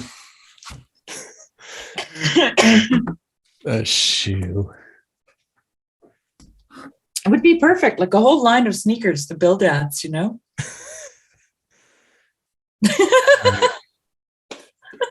Get that out. No, we're leaving that in. That was terrible. That was the worst joke I've ever heard. That's a dad joke. No, that's a Shari joke. That's a Shari joke. I made it up. On the spot. It was good. I'm proud of you. Sneakers called the Bildad sneakers. Okay, I'm just going to move into Job. So it appears Job interrupts Bildad. Luckily. Yeah, because we've heard enough of that nonsense, which Job has had enough of that nonsense too. So then Job answers and says, how you have helped him who had no power, how you have saved the arm who has no strength. He's being sarcastic. That's the poor again. Yeah. How you have counseled him who has no wisdom and plentifully declared sound knowledge. With whose help have you uttered words, and with whose breath has come out from you? The dead tremble under the waters and their inhabitants. Sheol is naked before God, and Abaddon has no covering. He stretches out the north over the void and hangs the earth on nothing. He binds up the waters in his thick clouds, and the cloud is not split open under them. He covers the face of the full moon, and he spreads over it his cloud. He has inscribed a circle on the face of the waters at the boundary between light and darkness. The pillars of heaven tremble and are astounded at his rebuke. By his power he stilled the sea. By his understanding he shattered Rahab. By his wind the heavens were made fair, and his hand pierced the fleeing serpent. Behold, these are but the outskirts of his ways, and how small a whisper do we hear of him. But the thunder of his power, who can understand? 27. And Job again took up his discourse and said, as God lives, who has taken away my right, and the Almighty who has made my soul bitter, as long as my breath is in me and the Spirit of God in my nostrils, my lips will not speak falsehood, and my tongue will not utter deceit. Far be it from me to say that you are in the right. Till I die, I will not put away my integrity from me. I hold fast my righteousness, and I will not let it go. My heart does not reproach me for any of my days. Let my enemy be as the wicked, and let him who rises up against me be as the unrighteous. For what is the hope of the godless when God cuts him off, when God takes away his life? Will God hear his cry when distress comes upon him? Will he take delight in the Almighty? Will he call upon God at all times? I will teach you concerning the hand of God. What is with the Almighty I will not conceal. Behold, all of you have seen it yourselves. Why then have you become altogether vain? This is the portion of the wicked man with God, and the heritage that oppressors receive from the Almighty. If his children are multiplied, it is for the sword, and his descendants have not enough bread. Those who survive him, the pestilence buries, and his widows do not weep. Though he heap up silver like dust and pile up clothing like clay, he may pile it up, but the righteous will wear it, and the innocent will divide the silver. He builds his house like a moth's, like a booth that a watchman makes. He goes to bed rich, but will do so no more. He opens his eyes, and his wealth is gone.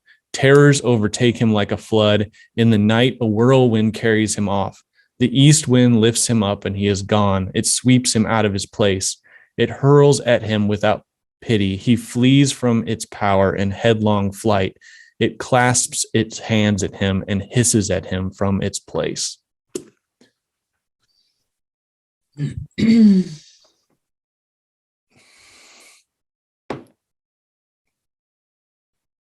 This part here, verse 13, this is the portion of a wicked man with God and the heritage of oppressors.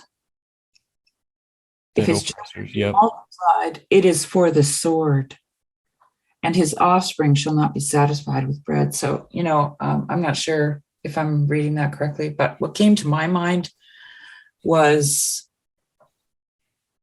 fighting against Russia until the very last Ukrainian. It's like you've got this principle, right? That Russia is wicked, right? And so you're going to throw Ukrainians at the Russians until they're all gone. That's what it reminded me of.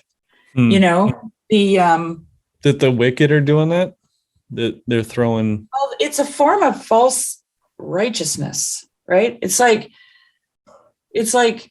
what's more important, the lives of the people that you're sending to the front lines, or this idea that you have that Russia has to be beaten back by every single last Ukrainian? Mm-hmm. Like, what's the cost there? And, I don't know, maybe I'm not reading this properly, but if his children be multiplied, it is for the sword. Yeah. Yeah, it's something like that. And so these righteous people, because Job's calling the righteous wicked now. This is what he's doing, I think. No, well, he says, or not the righteous, but the self-righteous, let's say. Well, he's saying that it's interesting. Well, let's build into it, because it's interesting how it comes about. Okay. So Job 26, he's sarcastic with them. How you've helped him have power. I like verse 4. He says, "With whose help have you uttered words, and whose breath has come out from you?" He's like, whose words are those? And what's like breath is spirit. Whose spirit is that? Yeah, and it's the spirit that Eliphaz saw at the beginning. Yeah. That spirit that said, "No one is righteous before God." Or whatever it's.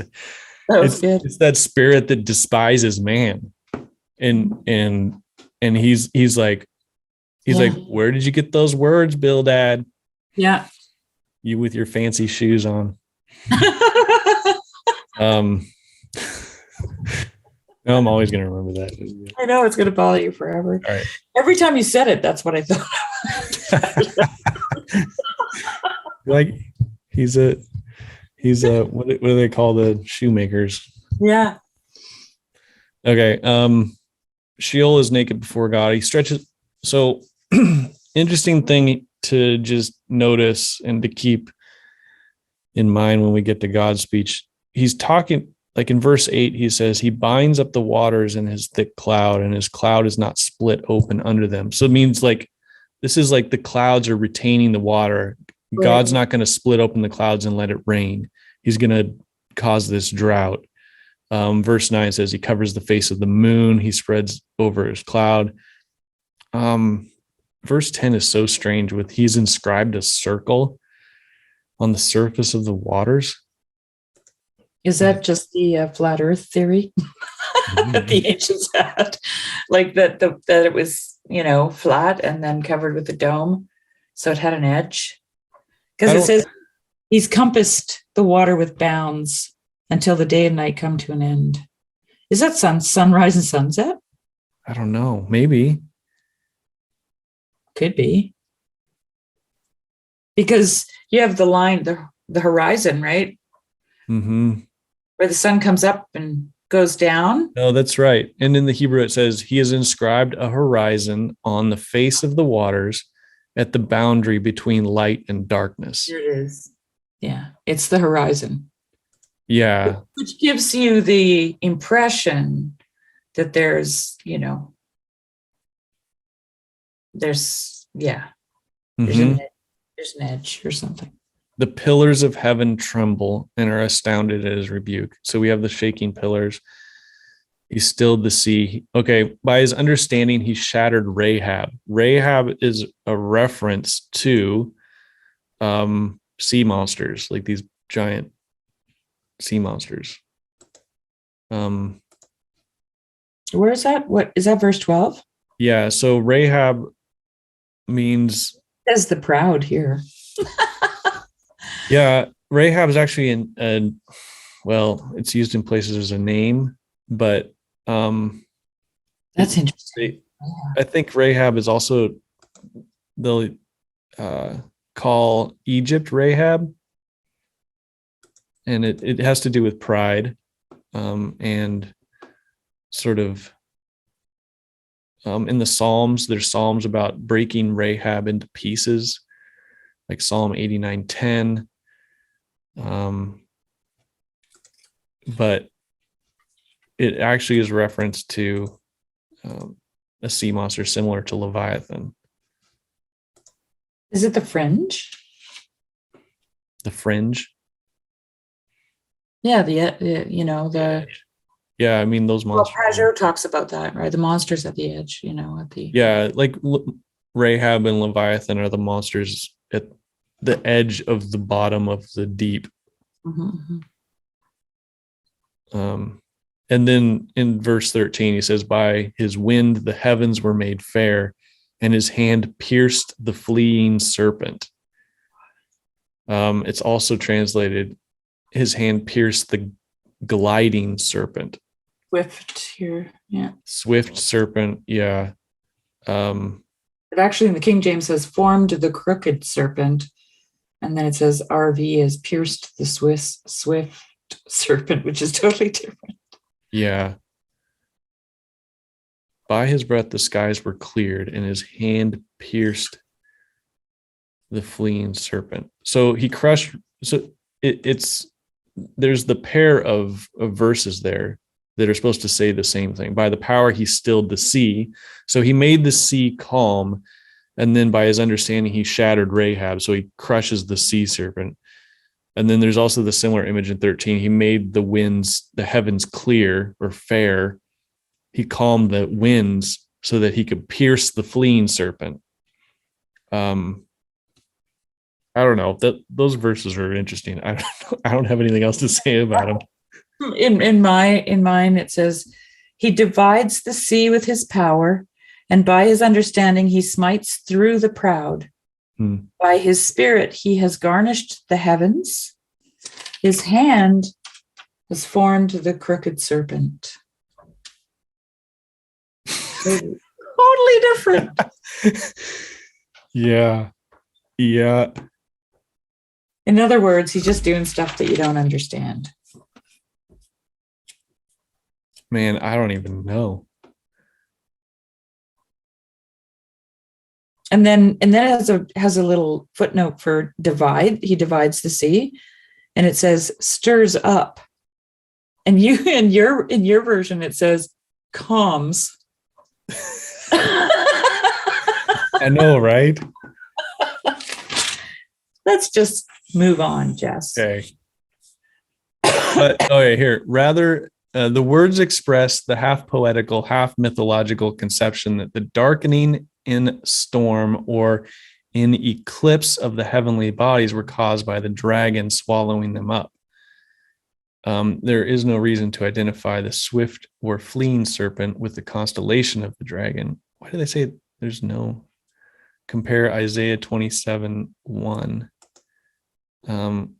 which says, in that day, the Lord will punish with his sword the fierce and great and powerful sword, Leviathan, the gliding serpent, Leviathan, the coiling serpent.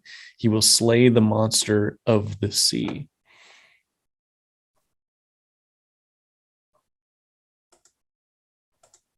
So, I don't know. All right, so he's crushing sea dragons. By his... All right, so behold, these are but the outskirts of his ways. and how small of a whisper do we hear of him?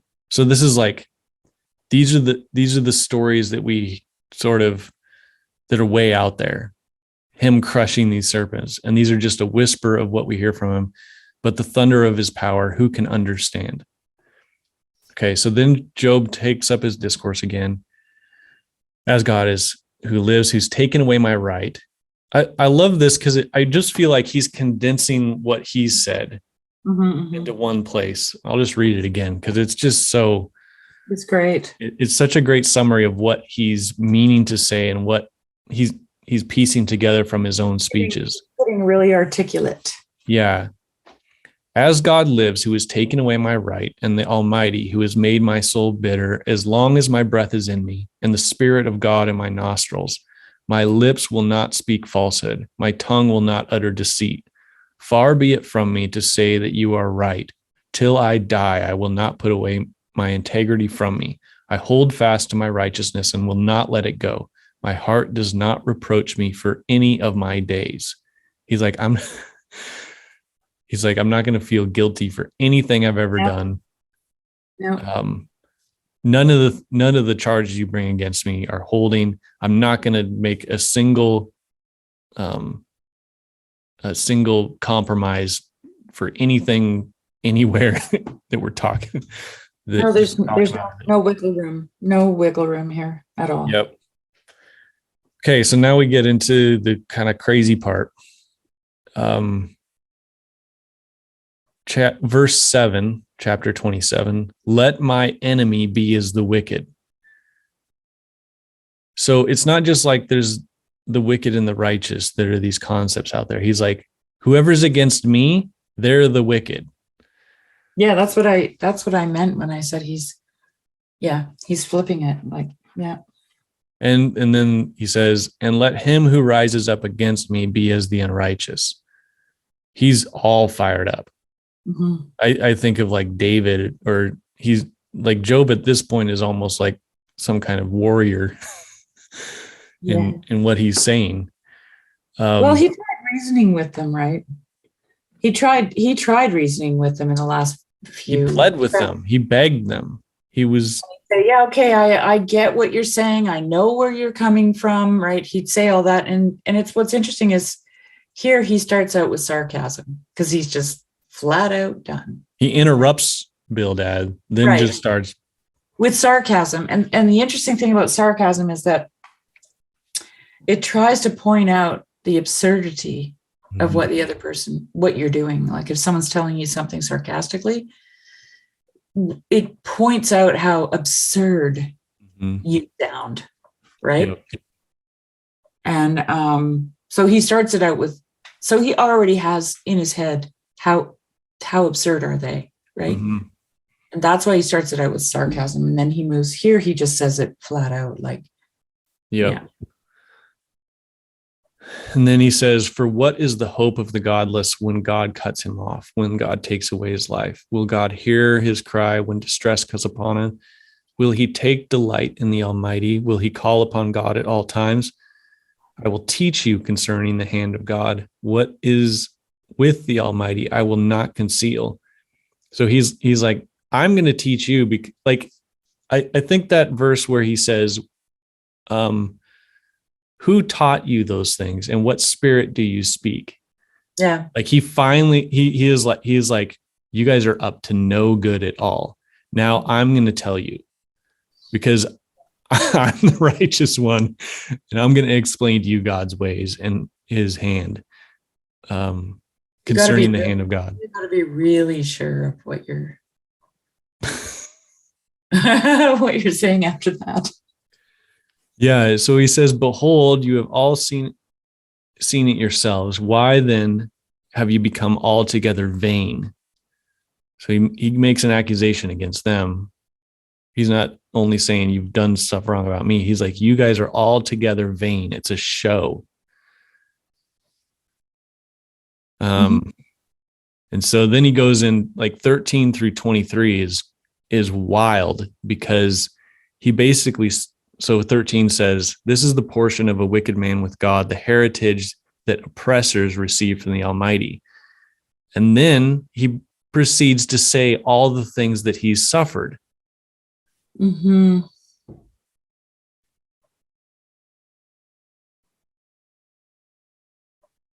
Which to me blows my mind. And I don't know quite what to make of it other than just to point it out. Because it's well, I don't know.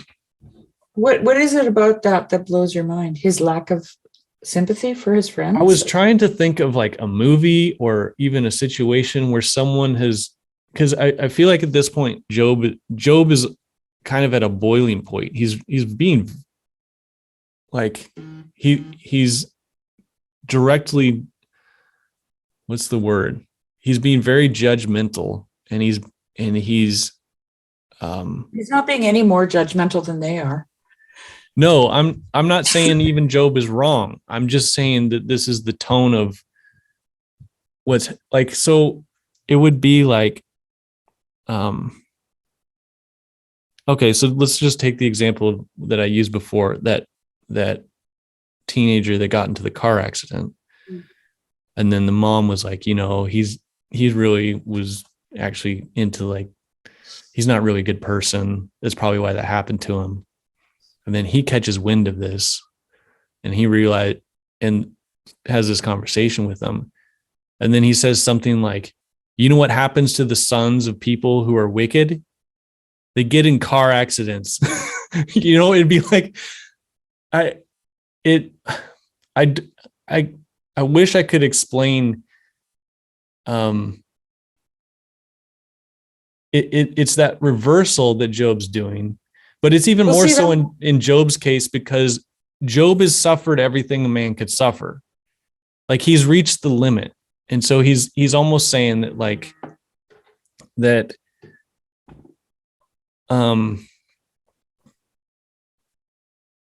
because this is the limit, this is what happens to the wicked. He's not making it. I don't think at all like he's saying, like, because this happened to me, I must be wicked. But he's saying, like, I've reached the limit, and this is. I get the feeling. I mean, up to this point now, his friends have said, okay, now we're on to you. Okay. Mm-hmm. At first we're like, oh, this is awful. We got to fix this. If you just do that, then we'll just get back to, normal. And then he goes, well, no, I'm not. I didn't do anything wrong. And they're wait. So, like, you think about the way they see the world. They look at the poor and they say, oh, they're poor because they did something wrong and they're being punished. That's why they're poor. Mm-hmm. That's why they don't have anything, right? That's why they're sick. That's why they're living in a leper colony somewhere, whatever. Mm-hmm. Now their friend is that. That's what their friend is. Yep. He's an untouchable. Okay. And then when they first get there, they say, okay, look, we knew you before. Like, we remember that you had all this stuff and you were rich and you had all these children and everything, so let's just quickly fix this. Like, you get your, do your sacrifices and pray and seek God, and then we'll just get back to normal. We don't want anyone to know, Mm-hmm. And then Job goes, well, I never did anything wrong. And they're like, are you kidding me? Right. Are you kidding me? Mm-hmm. We're going to go there? Mm-hmm. We're going to even think about that? Who cares? Right? Who cares? Just do the thing. Mm-hmm. So what Job is doing here is he's going, okay, guys, you know what? It's your turn. It's your turn now. I'm going to tell you who the wicked really are. And they're you. Because you have no empathy. Okay. So, like, because to them, the wicked are people who have nothing. Right. So Job is literally, it's not like he's wishing that this would happen to them. He's trying to show them this would be like going into India and destroying the caste system. Right. That's what it would be like doing. He's trying to show them that the untouchables are not untouchable because they are wicked. They're untouchable because shit happens. Okay. Mm-hmm. And the wicked are the people who make that judgment in the first place, which is you. Mm-hmm. Right? Those are the wicked, the people who don't care about the poor, the people who judge by what they're looking at, the people who, who don't get that this is not something that has a reason. It doesn't have a reason. You can't find a reason for it, right? And so we have to have mercy on the poor. But I can guarantee you these guys don't, because you know why? They're the guys that own the wine presses. They're the guys that own the olive groves. They're the guys that have those people harvesting their wheat. And those people in their employ are hungry and thirsty. Okay. Mm-hmm. And that's what Job's done with. He's done with that whole lack of empathy for the human condition. Mm-hmm. That's what I think. Yeah. Let's see. I mean, I agree with, I agree with basically everything you're saying. I think that he's definitely done with that spirit that's saying that men are worthless, men are worm. God doesn't care about whether they're righteous or not. And then he's also rejecting this mechanical causality of the God doesn't care about, God doesn't care about whether they're righteous or not, but that only applies to the poor, you see, in their scenario. Yeah, but it's still kind of mind-blowing to me so he's redefined who the wicked are. Exactly. He's redefining the wicked. He's redefining the wicked, but then he pronounces the same judgment that's happened to him. Like what is it doing? It's almost destroying the argument by taking it up in its entirety. It's something like that, because how ridiculous is it for Job to say, the wicked are my enemy is now, let my enemy be as the wicked. And then he says, you know what happens to the wicked? All their children are destroyed. It kind of reminds me of but that's why I brought that up about this self. He's not wishing, or he's not saying, I think it's consequential of self-righteousness. Okay. Like that's why that example about Ukraine came to mind, because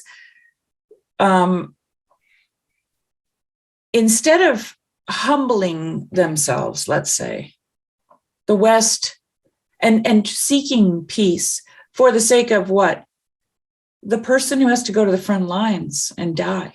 Okay. The every single last Ukrainian. No, their self-righteousness puffs them up to this, no, we're just going to keep throwing people at them. Right. And until, well, what's the end result of all that? Like these are the consequences of self-righteousness. That's what they are.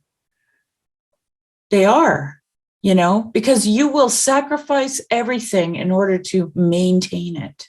Mm-hmm. It's this false sense of self-righteousness and piety, right?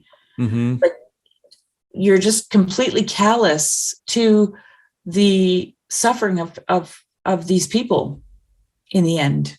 Mm-hmm. I don't know. I think that's because, you have to then say, okay, well, now that Job's redefined wicked, what is that?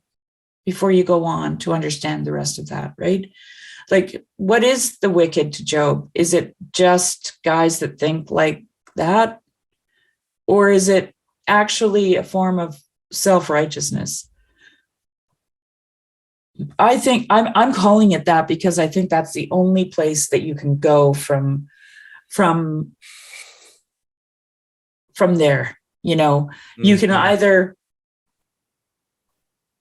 and I'm thinking about it totally in terms of the caste system in India. Yeah. Of this, caste system. So the Brahmin are up here and then the untouchables are down there, and they're up here because they achieved that, right? They worked hard. They passed through all those reincarnational cycles, and now look at where they are. Those guys haven't worked hard enough, and there's just, I don't know. Yeah, but I'm wrong. okay, it'd be like saying to the Brahmin that the punishment for wickedness would to become an untouchable. Yeah. But for someone that's trying to I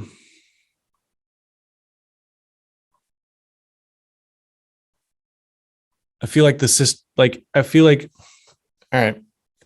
when Job does this, he's taking up their argument they're saying like, the wicked have their property destroyed and their children are killed. Mm-hmm. Therefore, Job, you are wicked. And then Job says, no, I'm righteous. Let my enemy be as the wicked. And you know what happens to them? Their children are killed and the property is destroyed. Right. Okay. So you're saying, and he's collapsing the argument. Okay. Yeah. Like there's no more room. Like, no, I see what you're saying. Yeah, that's right. He is collapsing. Because what is his friends going to say to him now? He's collapsing it into a unity. Yeah, it would be like, you're not such a good person. That's why you got into a car accident. And I'm like, you idiot. You know what happens to bad people? They get into car accidents, and that's going to happen to you because you're saying that to me. Right. You know what I mean? And so like, what's the person going to say then? It's, and I think this is probably what, like, Zophar doesn't respond. In all the cycles, we have the first, second, and third cycle. Zophar ends. Yeah. He responds to end each one. Zophar, we don't hear from Zophar. Yeah. And the third cycle's ends right here. And I think because of that, the argument's destroyed. Yes. Into a unity. Like it shows some kind of unity. Well, it shows the circularness of their argument. Mm-hmm. That's what it does, right? That's why you get the feeling of a collapse, because the argument's just stupidly circular in the end. Right. And Job doesn't have, the only thing Job has is still his case that he wants to present to God. He still needs to talk to God. Yeah, but he's done with the arguing. He's done with the argument. He's kind of just, he's broken all that down. It doesn't exist anymore, but he doesn't know where to go next. And so actually that's what he does next, is he finally solidifies his case. But I think this is why the friends stopped talking, because there's nothing else to say. Yeah, well, it's kind of like, I know you are, but what am I? Yeah, maybe that's what it is. Maybe that's the best way to put it. Yeah, because it just gets circular after that, right? Yep. Remember playing that game as a kid? Yeah, and it was so annoying when someone, like, you'd be like, I got the best retort. I'll be like, you're a dummy. And then they just be like, I know you are, but what am I? And you're like, dang it. I thought I got you with that one. Yeah, there's nowhere to go after that. Job's, So this is the end of the third cycle. And next time we'll get into Job 28, the wisdom poem, which I'm excited about. Yeah, me too. All right. Well, thanks again, Shari. Yeah, thank you. It was great.